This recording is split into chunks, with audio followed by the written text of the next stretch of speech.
La femme, c'est presque la mémoire universelle. La femme, c'est une énergie personnalisée. La femme, c'est l'élément qui véhicule la tradition. Parce qu'elle a le souci d'élever, aussi bien d'élever l'enfant que d'élever la culture.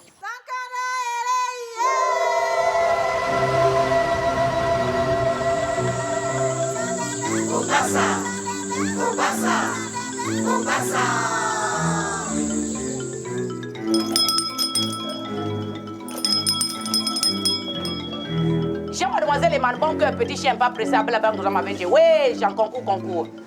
Papa, bonjour. On voit le passé, le présent et le futur. Ce que tu connais, tu dis oui. Ce que tu ne connais pas, tu dis non. C'est pas forcé, hein? Et on essaye d'approcher la vérité. Et elle peut être crue. Donc il faut savoir encaisser. Papa, je te vois, tu es triste. Ton esprit pleure. Ton esprit enchaîné. Et Jean, mademoiselle et Manon, que petit chien pas pressé, que la monnaie à savoir mon bilan. Oui, j'ai un concours. Je rêve des gens qui sont en train de me poursuivre, qui veulent me découper. Tu dois aller régler tes problèmes avec ton papa. Papa est où? Il n'est plus. Il est mort. Alors, tu le fais pleurer? Il te faisait confiance. Et tu l'as déçu là. Il faut repartir. Voir ta naissance. La première initiation ici-bas, c'est Yano Mumba. C'est la femme qui est allée découvrir l'arbre de la vérité. La connaissance du bien et du mal. Et dans leur Bible, ils disent que c'est Ève qui aurait tenté Adam. Mais Ève était intelligente. Elle a connu la vérité. Elle a voulu communiquer ça à son mari qu'elle chérissait. Je suis une courroie de transmission entre le monde des vivants et des morts. Parce que pour sauver les vivants, je vais chercher ma puissance, je vais chercher les moyens de ma puissance chez les morts. Parce qu'eux, ils ont tout conservé et c'est intact chez eux. Libreville, capitale du Gabon, Afrique équatoriale. Dans ce pays mystique où la spiritualité se développe dès la naissance comme un don du ciel, la tradition orale se perpétue grâce aux sociétés initiatiques féminines, gardiennes absolues du patrimoine ancestral gabonais. Partout dans le pays, des femmes initiées transmettent, prédisent, soignent depuis des générations. Et les secrets de la connaissance qu'elles détiennent sont une des dernières mémoires orales de l'humanité. Mariée. Voilà, concubinage, il m'a voyé ce mariage, il m'a voyé ce car bonne chance, oui, chance. Là où je te vois, tu es en train de pleurer en esprit. Et on ne cherche pas la mort comme ça. C'est pas parce qu'on a des problèmes que tu tentes à mourir. Hein? Faut plus faire ça. Tu portes la maison de l'esprit. L'esprit, ça a été la parole. La parole, elle a été Dieu. Et Dieu, ça nous donne la lumière. Après le traitement, vient l'initiation. Vous êtes d'accord? La plupart des sociétés secrètes ont été initiées par les femmes. C'est elle qui détient tous les secrets de la communauté. Bonne chance. Ouais, chance. Tout ce que la personne a fait, je vois le passé, le présent et le futur. Ça ne m'empêche pas de ne pas aller danser. Il y a de temps en temps, je vais en boîte. Il y a de temps en temps, je suis aussi comme les autres. Mais la plupart des gens, ils ont peur de moi parce que quand la personne est à côté de moi, il sait que je vais voir ce qu'il a en lui. Elle constitue le symbole de la procréation.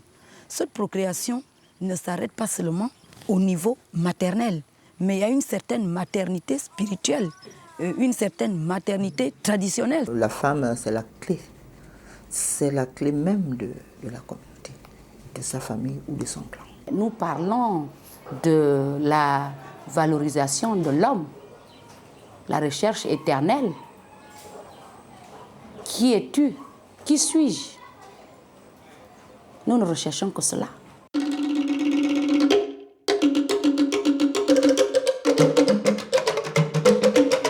femmes que nous allons rencontrer détiennent chacune une parcelle de la tradition, car elles ont reçu un enseignement particulier basé essentiellement sur l'initiation.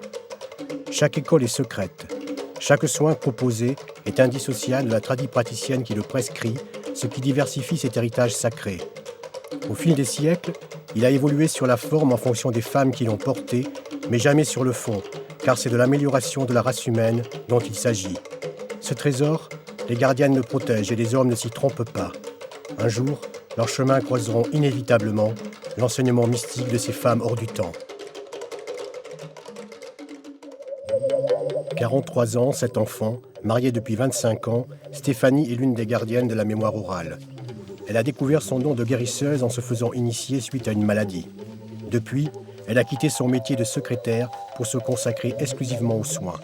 Elle est donc aujourd'hui tradipraticienne que l'on appelle ici Ganga ou encore sorcière, car les vieux préjugés ont la vie dure. Stéphanie soigne avec les plantes, mais aussi en implorant les esprits de la forêt afin qu'ils l'assistent lorsqu'elle utilise les rituels magiques issus de l'enseignement des anciens. Je suis surprise, à des moments donnés, un malade vient par exemple, je consulte mes esprits, qui me disent que je peux faire quelque chose. Lorsque je fais, je suis surprise du résultat. Parfois, c'est des choses impensables.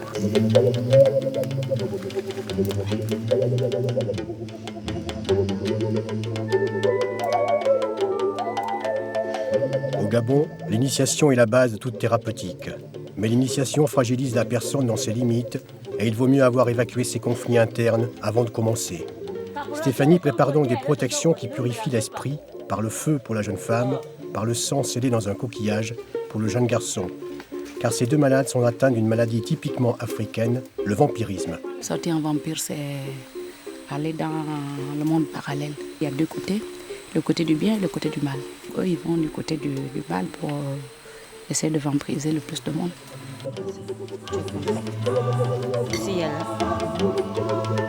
Difficilement compréhensible pour les Européens, la maladie africaine, appelée à tort psychosomatique, met en marge des mécanismes où les forces du bien et du mal sont en lutte incessante par esprit interposé. C'est l'éternel combat entre les ténèbres et la lumière que nous portons en nous, et pour que le bien triomphe, Stéphanie doit avant tout protéger ses malades contre eux-mêmes. On me taxe de sorcière, mais je résous certains problèmes que la médecine occidentale n'arrive pas à trouver la solution. Elle est très généreuse. Avec elle, on n'a pas ce qui se passe dans notre temple, c'est-à-dire elle nous gronde devant les autres initiés ou bien se met à nous insulter, non. On parle avec elle comme si on s'adressait à une copine, bien à un enfant. Vous voyez, elle s'est familiarisée avec nous, on est bien avec elle. C'est un héritage que l'on transmet et que l'on se transmet de mère en fille et de père en fils. Et notre génération a toujours voulu, par le contact avec les Européens, être plus européen que l'on est. Et parfois, notre tradition est en totale perdition. D'où la nécessité de perpétuer la tradition, en fait. Le point commun à toutes ces femmes, prêtresses de l'âme, c'est que rien ne les prédisposait au départ à être Ganga. Par contre, elles étaient toutes malades, et en s'initiant pour trouver une solution à leurs problèmes, elles ont découvert la voie qu'elles suivent aujourd'hui. C'est le cas de Marthe, qui soigne ses semblables depuis plus de 30 ans. D'un âge indéterminé, elle pratique l'élique depuis 1960. Dès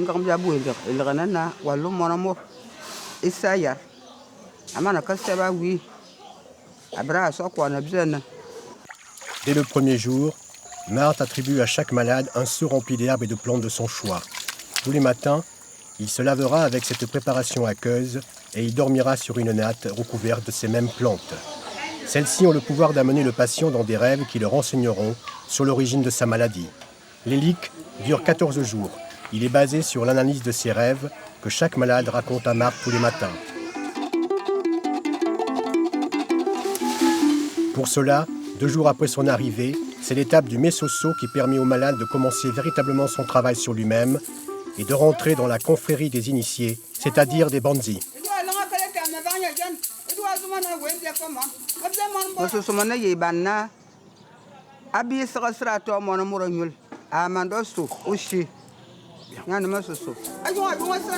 Plusieurs tableaux vont retracer l'épopée de l'homme et de la terre, sa mère génitrice.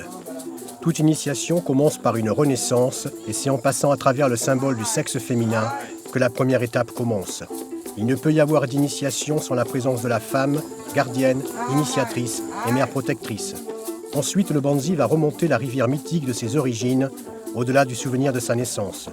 Pour cela, on le maquille de kaolin blanc et rouge, représentant l'homme et la femme. Le bleu symbolise l'océan, sur lequel il voguera dans quelques instants. Ainsi parés des éléments qui composent le monde, une plume de perroquet glissée dans les cheveux, le perroquet étant messager de l'invisible, le Banzi s'embarque pour son voyage intérieur. Et pour partir, il faut un conducteur qui l'amènera rapidement dans un autre état de conscience. Cet accélérateur de la mémoire, c'est l'iboga, racine sacrée que Marthe mélange à du lait sucré, car son amertume est insupportable. Elle appelle cela l'automatique. Il a la particularité, au-delà d'une certaine dose, d'abaisser la température, et Marthe vérifie constamment l'état de santé de ses Banzi, car l'iboga leur permet d'atteindre, non sans danger, les limites de la mémoire collective, ainsi que les racines de leur histoire, où la maladie s'est inscrite à un moment donné.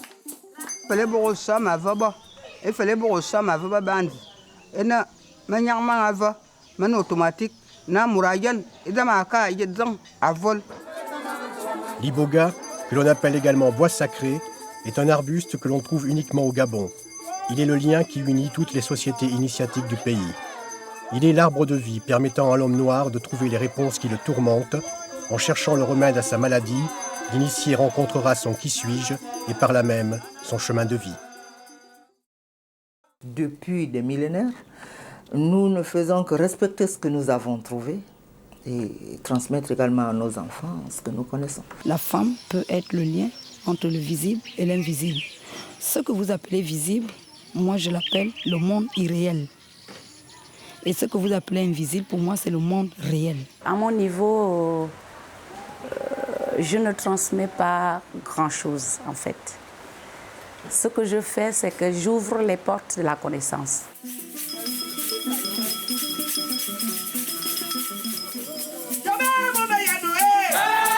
Chez Stéphanie, une nuit initiatique commence. Les danses, les chants, les transes arrivent à des moments précis dans le déroulement de la manifestation. Chaque Banzi a une marraine qui lui prépare le parcours et le rassure sur les obstacles à passer. Ce soir, cette jeune femme n'arrive pas à avaler la mixture que Stéphanie lui a préparée, car toute initiation est plus ou moins douloureuse suivant l'état physique et psychique du malade et suivant les raisons qui l'ont poussé à s'initier. Son voyage s'annonce difficile, mais il est impossible socialement ou psychologiquement de faire marche arrière.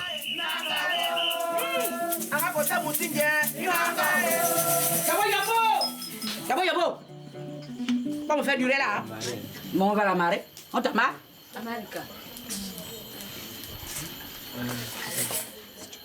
On parle avec mes soeurs. Ma zone. Yabo. Oh, comment? Aval. On va t'attacher, hein? C'est lui, on t'attache.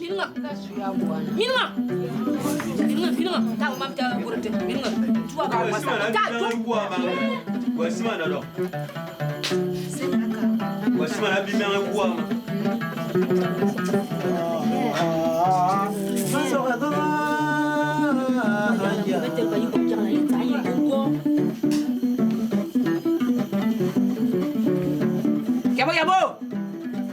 Aval, piou. Voilà.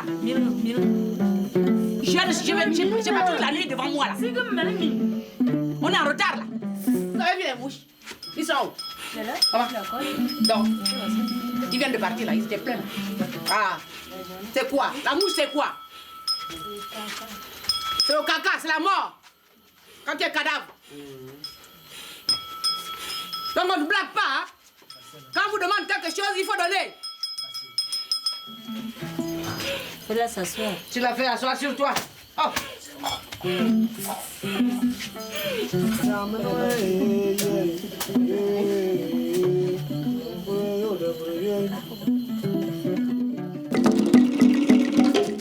En ouvrant les portes de la connaissance, elle, cette malade-là en allant rencontrer les siens.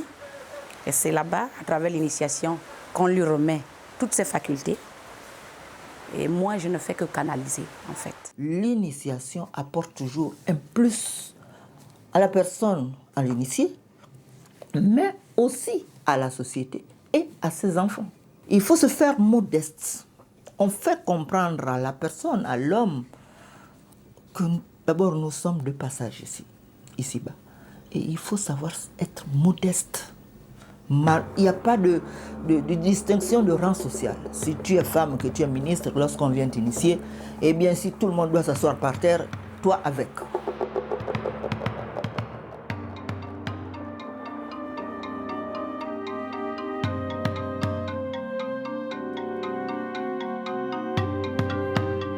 En remontant la mémoire du fleuve jusqu'à la source de la connaissance, nous rencontrons la société secrète du Djembé. Le Niambé ou Djembé, suivant les régions, c'est la société initiatique des femmes interdite d'accès aux hommes. Indispensable hier encore, elle permettait aux jeunes femmes d'apprendre les bases nécessaires à la vie du village. En fait, la femme initiée au Djembé détenait les secrets qui lui permettaient d'asseoir son pouvoir et déterminer ainsi l'avenir du clan.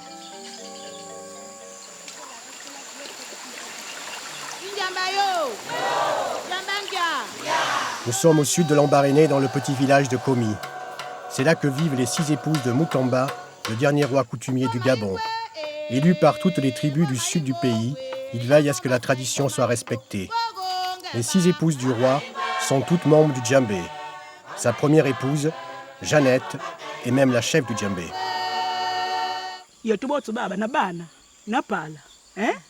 Chef tu ya du dirige baba. La nguye to ikadupe ya dupe pouvoir, ya dupe dikanga didi. Maman Jeannette, mwambile nana la. Jeannette doit concilier plusieurs rôles, dont celui de reine et de mère spirituelle du village, tout en privilégiant les rapports humains de ses sœurs, rapports toujours aussi complexes lorsqu'on évoque la jalousie. La jalousie existe partout. Que ce soit la mère et l'enfant, il y a toujours la jalousie. Le père et fils, il y a toujours la jalousie. Et il y a toujours des petits problèmes qui se passent. Mais dans notre foyer, il y a aussi la jalousie. Il y a des petits problèmes. Mais quand ça se passe, c'est pas facile qu'un étranger vienne découvrir qu'il y a un problème là. Donc on a des problèmes, ça se passe entre nous. On se parle entre nous et puis ça passe. Même notre mari n'est jamais au courant de nos problèmes.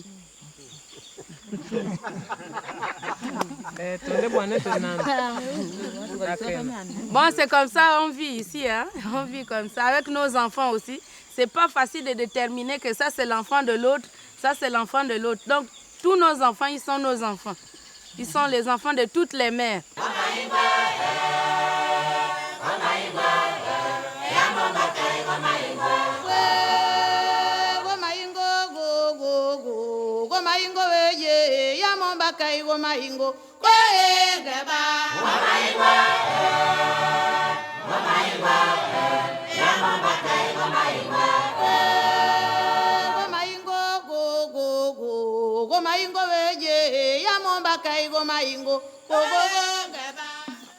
La cérémonie du Djembé de ce matin va permettre d'initier plusieurs jeunes filles et donc de les élever dans le rang social de la tribu. Les femmes du village s'éloignent dans la brousse et nous les accompagnons avec Moutamba jusqu'à l'entrée de la forêt. Nous, on arrête ici, les garçons. Quand ils font les initiations, ils sont là-bas. Nous, les garçons, nous restons ici. On ne peut pas voir ça. C'est donc notre équipe féminine qui continue derrière les arbres marqués d'ocre, délimitant le territoire où nul homme ne se risquerait à pénétrer. Ce qui va suivre n'est que la face visible du Djembé. La face cachée, la plus importante, restera toujours à l'abri des regards indiscrets.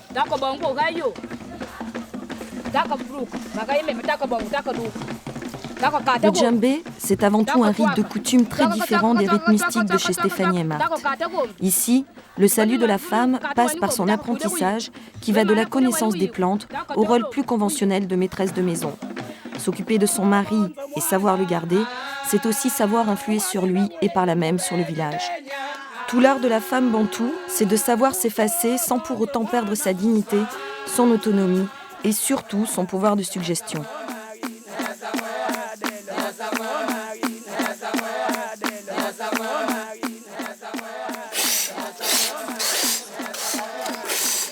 Nyemba, coutume yetu kana ya mitanganye babu na nyanya lekola donc yetu ndongi ukulonga bana betu nyemba la kujianza aku respect aku ko bisa mutu yandi wotu asagu usianga mutu kapaga mutu mukana kasianga nesi sangu yandi nesi sata yandi asagu bensu musianga la asagu bensu sianga paga mutu donc redi bandu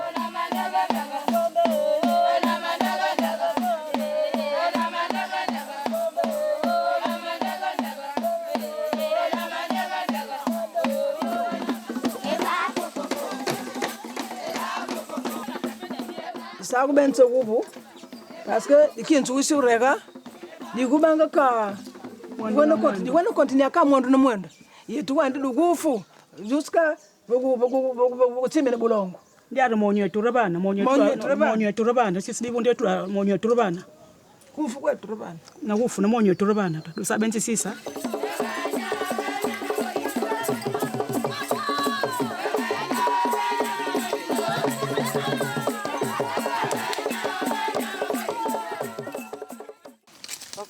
Mais si un homme par inadvertance franchissait le sol interdit, que se passerait-il? Aller dans le djembé, ça va être autorisé par les femmes elles-mêmes. Ils rentrent dedans, ils vont faire le bagarre aux femmes, gaspiller tout, aller voir les secrets des femmes, tout ça, c'est le banditisme. Donc c'est ce que je ne veux pas. Bon, moi je donne la loi, je dis bon, ben, demandez ce type-là combien il doit payer. On lui demande, non, il dit non, je ne paye pas, ben, il n'a qu'à faire ce qu'il veut. Ben, il n'a qu'à faire ce qu'il veut, c'est-à-dire, il a besoin de mon poids, ou bien il a besoin du poids de femmes. Eh bien, je dirais aux femmes, ben, faites-lui du mal, tuez-les, et puis on n'en parlera plus. Avec le fétiche, on ne va pas le tuer à coups de couteau, mais avec le fétiche. Oui.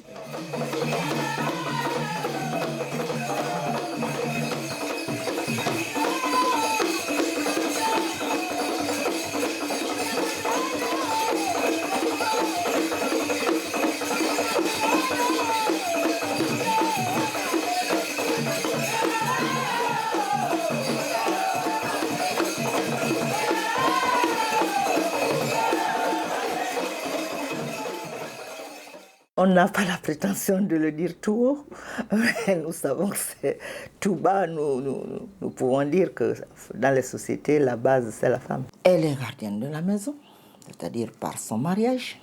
Elle quitte sa famille et va dans une autre. Donc, elle a ce transfert parental de sa famille à la famille du mari.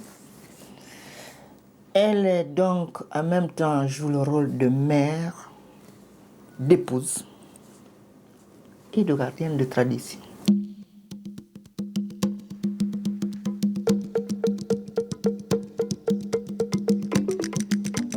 Pendant ce temps, chez Marthe, les Bandzi continuent leur traitement.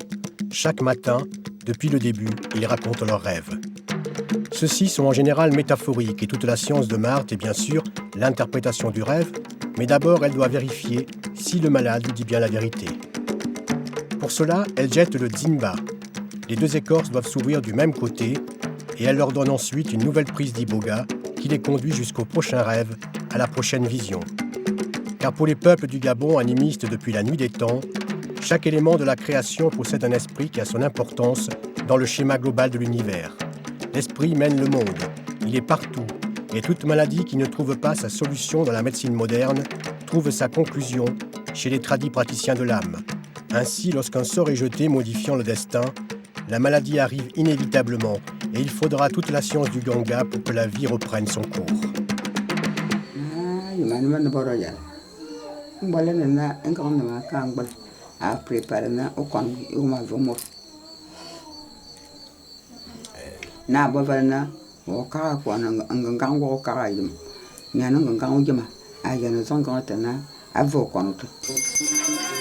Vendredi soir, cette cérémonie est considérée comme une fête, car les Bandzi rentrent enfin chez eux, sous-entendu le voyage se termine et leur esprit rentre au port. Ils sont placés sous la protection de la harpe sacrée Gombi, femme qui dans la tradition s'est sacrifiée pour transmettre la connaissance aux hommes. La harpe symbolise également la lune et les étoiles, et c'est à travers les notes du harpiste que s'échappent des messages destinés aux seuls initiés.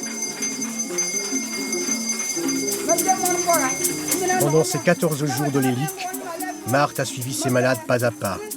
les amenant à trouver le remède de leur guérison par eux-mêmes, tout en partageant leurs rêves et en voyageant avec eux. Elle est omniprésente. Durant la cérémonie, aucun détail ne lui échappe et son aura inonde le temple. Parlant peu, entourée de ses assistantes qu'elle a initiées au fil des années et d'un public féminin voué à sa cause, elle savoure impassible mais fière le résultat de toutes ces années d'apprentissage. Ce soir, ses élèves, ses sœurs, lui démontrent qu'elle n'a pas œuvré en vain, la transmission de son art est assurée.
On veut exaucer, anesthésie générale. Donne. On est un peu à l'étroit ici, non? Poussez un peu. Je suis partie à 20 ans à peu près, quand j'ai eu mon bac. Je pense que j'étais imprégnée de ma culture avant de partir, complètement imprégnée, sauf que je n'étais pas initiée. Je suis restée une quinzaine d'années, le temps de faire mes études de médecine, le temps de faire ma spécialité d'anesthésie-réanimation. Un problème particulier de santé s'est posé à moi. J'ai tout fait, j'ai consulté mes confrères, j'ai subi des interventions. Je n'ai pas eu de résultats très satisfaisants de ce côté médical. Arrivé ici au Gabon, le même problème me tracassait. J'ai encore subi une intervention ici qui n'a rien donné. Et donc, bon, je vis dans un milieu africain. Les uns et les autres me disent attention, il ne faut pas toujours voir que le côté médical moderne, parce que nous sommes des Africains. Il faut peut-être chercher du côté traditionnel.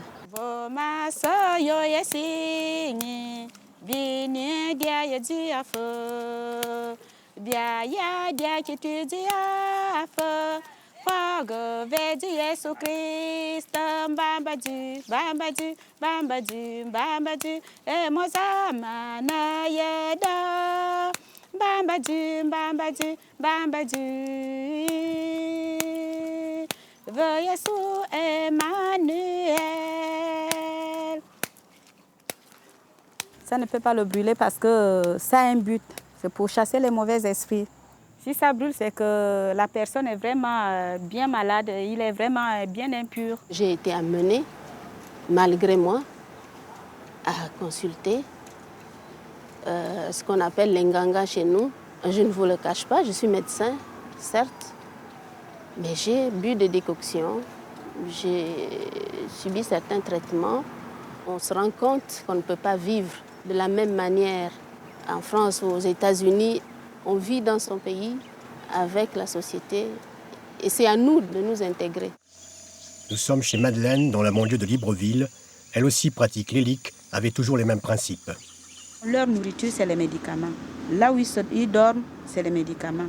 L'osso, c'est les médicaments. Et quand il dort, il est dans ses médicaments, il voyage. Il y a toutefois une différence avec le travail de Marthe. Chez Madeleine, les visions qui passent essentiellement par les plantes doivent permettre aux malades de rencontrer leur Bumbayano, et pour cela, la phytothérapie mélangée au rite mystique donne apparemment de bons résultats. Mais tout dépend, il faut le dire, du charisme et de la personnalité de la gardienne des traditions.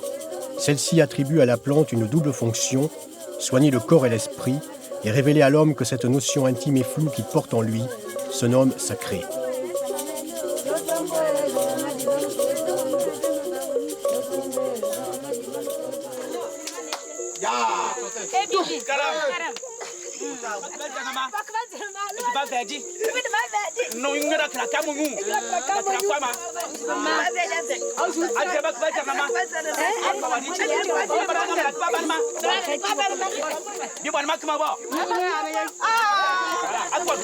L'Africain, c'est le mystique. Si je vous dis certaines choses, je vais paraître ridicule aux yeux des Européens. Parce qu'ils ne perçoivent pas, ils ne peuvent pas. Ce n'est pas dans leur culture de percevoir certaines choses que moi je pourrais vous dire. Donc ce n'est pas la peine. Ils vont dire, mais je connais mon milieu, par exemple, le milieu médical européen ou français, notamment où j'ai appris. Si je dis certaines choses, ils vont dire, mais c'est une délurée, mais elle est folle, elle est cinglée, c'est pas possible. Le Mumbayano chez Madeleine est un enseignement difficilement perceptible pour les profanes. Il est inscrit au fond de la mémoire secrète des femmes.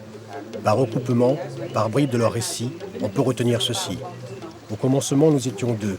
À chaque naissance, notre double contenu dans le placenta nous précède, nous guide et nous suit durant toute la vie.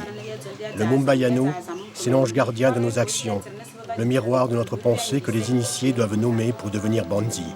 Le Mumbayano, c'est le jardin secret de chaque homme, l'intimité absolue, jamais divulguée, où le cœur bat au rythme de force qui le dépasse.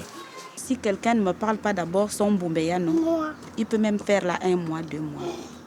Oui, ça dépend de leur confession, parce que tu ne peux pas rencontrer ton Mumbayano quand tu n'es pas bien pur.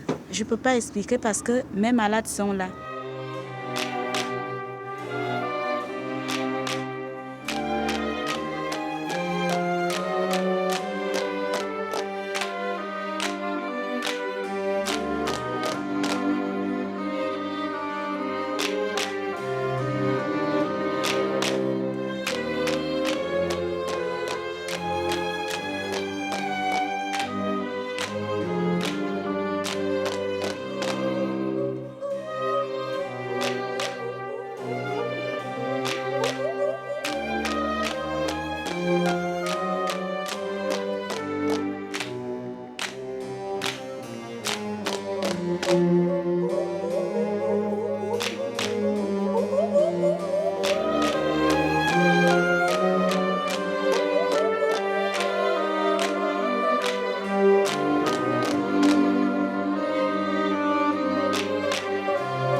Avant l'arrivée de la médecine moderne, ben on se soignait. On se soignait. On n'était quand même pas décimé par le paludisme ou par d'autres maladies ou par des parasitoses. La preuve, c'est qu'il y a des Africains. Il y avait des Africains avant la médecine moderne. Moi, j'ai soigné des Européens à qui on a donné des maladies, certaines maladies que les radios et l'échographie, que sais-je encore, les scanners n'ont jamais vues. Alors qu'ils étaient bel et bien malades. Je les ai soignés ici. Parce que c'est un côté qui est le nôtre, qui est purement culture africaine. Et que vous, c'est-à-dire la médecine moderne, ne maîtrise pas et ne maîtrisera jamais. Parce que là, il faut qu'on discute carte sur table.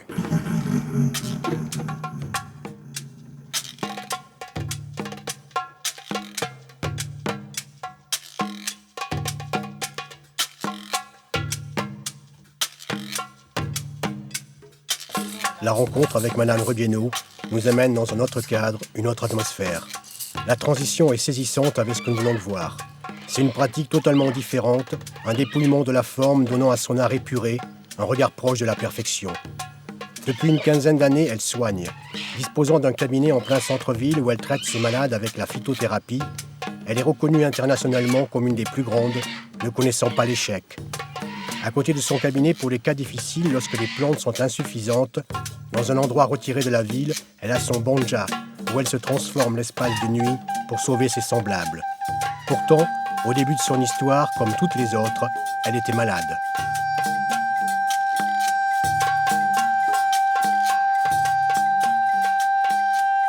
Je suis enseignante de formation.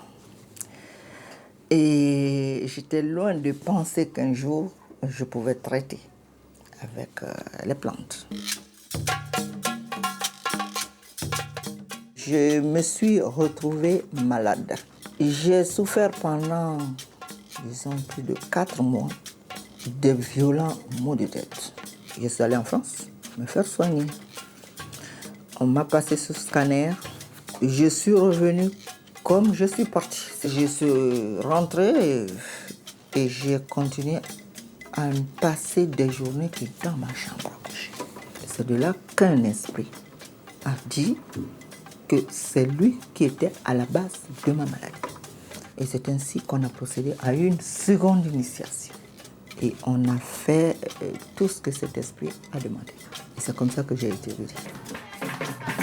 Guérie grâce au pacte qu'elle a conclu avec son aïeul, elle soigne. Et petit à petit développe ses dons, ce qui l'amène aujourd'hui à traiter jour et nuit des malades qui viennent de partout. Cette nuit, le cas de cette dame doit trouver son dénouement. L'histoire est simple, quoique peu ordinaire. Cela fait 4 ans qu'elle a perdu le sommeil, car un esprit vient chaque nuit la perturber et lui faire l'amour. Bien sûr, en Europe, cela prête à sourire, et pourtant, cette dame souffre réellement. Son mari, un personnage important, l'a fait examiner dans plusieurs hôpitaux, en France et au Gabon. Les résultats furent toujours négatifs.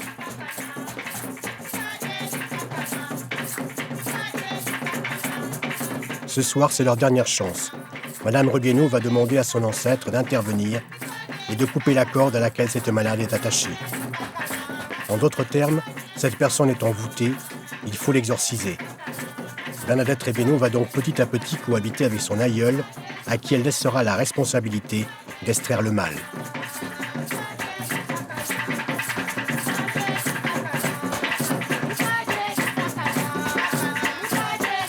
Mais pour l'instant, avec une corde spéciale, Bernadette examine sa patiente et cherche les blocages où l'esprit néfaste s'est dissimulé.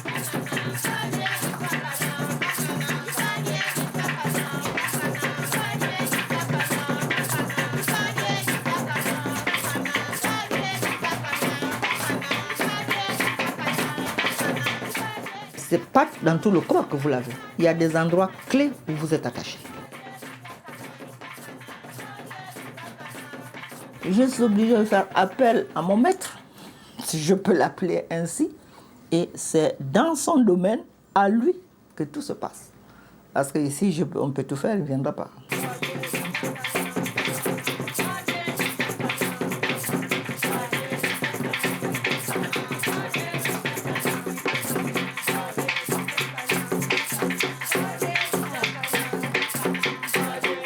Il y a un public peu nombreux dans le Banja. Les personnes qui sont présentes cette nuit sont soit ses assistantes, soit des proches de la malade, soit les musiciens qui s'occupent également de l'entretien du Banja. C'est une autre ambiance, pas de spectacle, pas de syncrétisme religieux. Ici, c'est la médecine tradipraticienne au sommet de son art.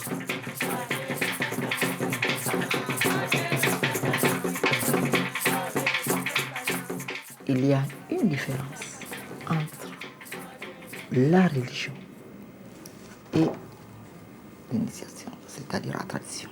La religion nous a été importée, mais en nous important la religion, chaque race, chaque communauté, pour parler du Gabon, connaissait déjà l'existence de Dieu. Chacun, au départ, a pensé à cette existence suprême. En ce qui me concerne, il y a un temps pour me recueillir dans une église pour ma religion, et il y a un temps pour être en Banja, pour soigner.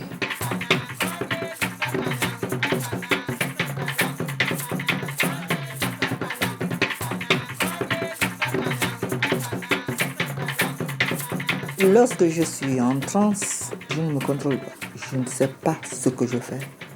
Et parfois même, je ne sais pas ce que je dis, surtout lorsqu'il s'agit de voyance sous sa houlette. C'est pas normal qu'on puisse me conduire par le nez comme ça. Non. C'est une force qui dépasse la nôtre.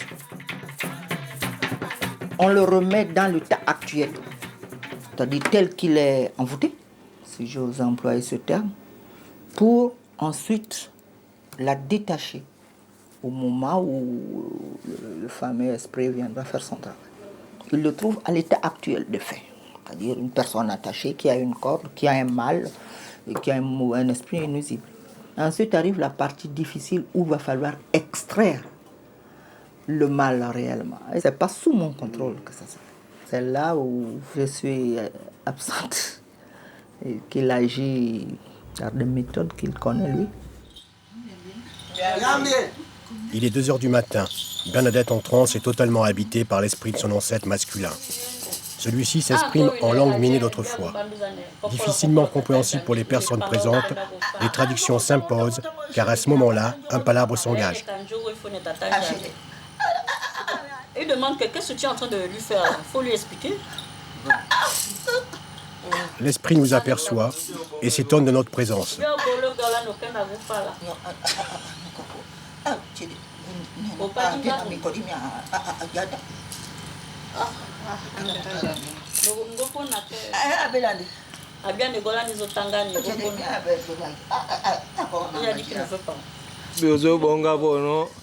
Willy, notre ingénieur du son, lui explique que nous sommes là pour garder la mémoire de la tradition.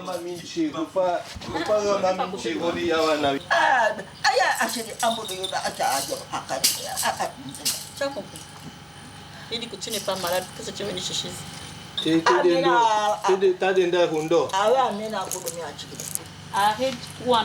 L'esprit n'a pas l'air convaincu et dans un premier temps refuse que nous filmions. Il a dit qu'il ne veut pas. Pendant qu'il traite la dame de film. C'est-à-dire que pendant qu'il parle de ses problèmes, il ne veut pas que vous filmiez. Puis, après une explication plus approfondie de Willy, nous filmons mais nous coupons le son.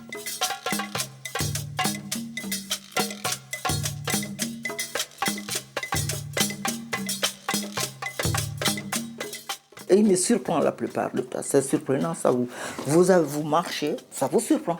Tout change tout autour de vous. Vous êtes une autre personne. Et c'est ça qu'on ne maîtrise pas. Et moi, personnellement, ça m'énerve. Parce que je ne me sens pas maître de moi-même à un moment donné. L'esprit consulte, il questionne ses proches. Il dit ce qu'il voit, mais il n'est pas axé uniquement sur la malade et il peut consulter en fonction de ses visions les personnes qui sont autour de lui. C'est direct, sans artifice, la mise à nu est publique et l'humilité de mise. La consultation terminée, l'esprit va estirper le mal. Toute opération concernant les rituels magiques sont faites dans le noir. La poule nous regarde une dernière fois. Elle sera sacrifiée car ici, comme ailleurs, tout a un prix. Je ne sais pas comment ça s'est passé avec la poule, mais je sais que lorsque j'ai commencé, j'étais lucide. Quand j'ai commencé à l'attacher sérieusement, j'étais un peu perturbée.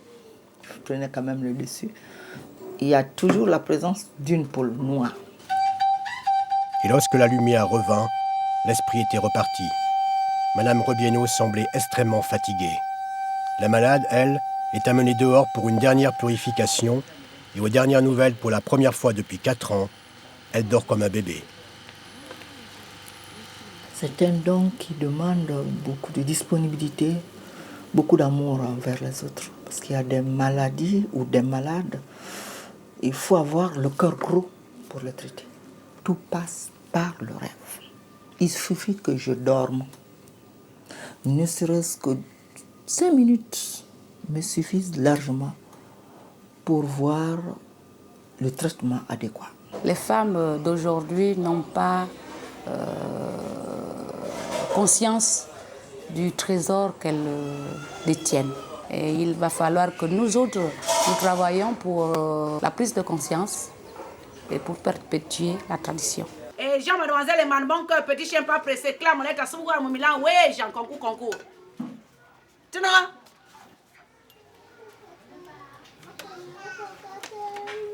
Tu as remarqué que depuis que tu es venu ici, tu dors.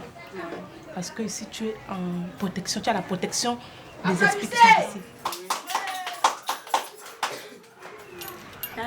Dans ma famille, mes enfants ne s'intéressent pas.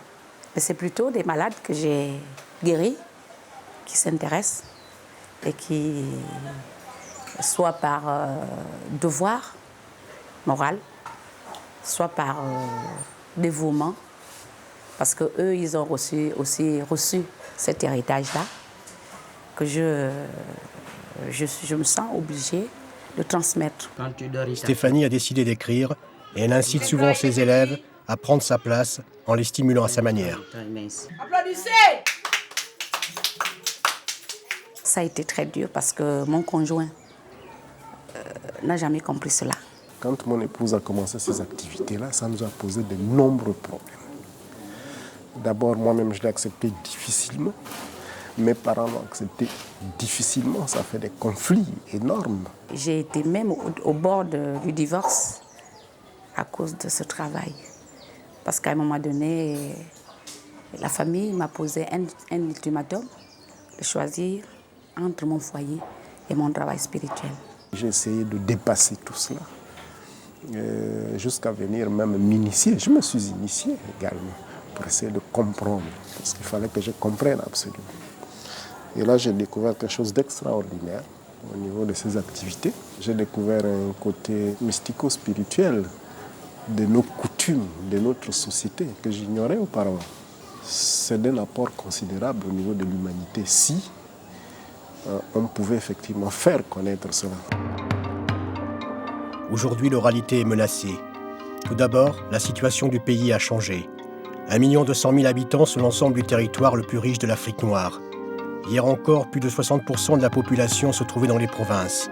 Actuellement, c'est 75% du pays qui se trouve dans la zone urbaine de Libreville ou de Port-Gentil. Deux cultures se trouvent alors confrontées et l'européanisation des populations risque d'amener une disparition progressive de la tradition. Nous continuerons malgré notre médecine qui est très orale. Et je pense que malgré l'oralité, elle ne périra pas de suite. C'est parce que la phytothérapie demeure encore très fortement ancrée dans nos traditions. Et je suis parfaitement sûre que mon esprit reviendra.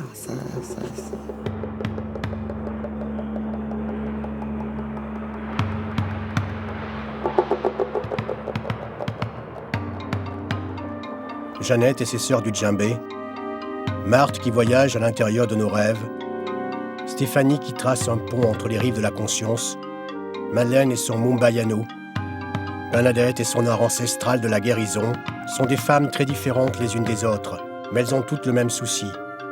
User de leur énergie et de leur temps pour transmettre un héritage qui raconte l'histoire de l'homme, de son appartenance à l'univers et de la quête sans fin qui l'amène à se poser sans cesse la même question: qui suis-je ?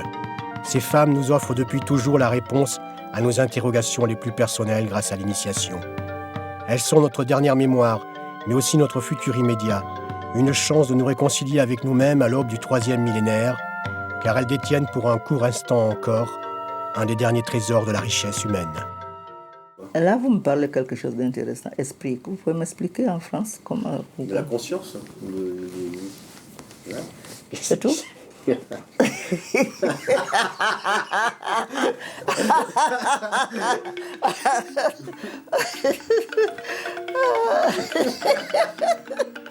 Ah, on se comprend là.